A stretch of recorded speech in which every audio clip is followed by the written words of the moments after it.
জীবনে প্রথম বানালাম বাড়িতে বিরিয়ানি, চিকেন বিরিয়ানি।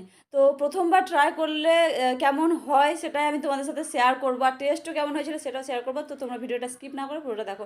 তো এখানে প্রথমে আমি 600 মতো চিকেন নিয়ে এসে প্রথমে ম্যারিনেট করে নিয়েছিলাম। ম্যারিনেট করার জন্য যা যা লাগে তোমরা তো অনেকেই জানো, অনেকেই খেয়েছো। তো ম্যারিনেট করার পর আমি ফ্রিজে রেখে দিয়েছিলাম আধা ঘন্টা। তারপর ব্রেস্তা বানানোর পর আমি কিন্তু ওইদিকে জলে যেগুলো দিতে হয় মানে মশলা 5 রকমের, তো সেটা দিয়ে বাসমতি চালটা দিয়ে দিয়েছিলাম।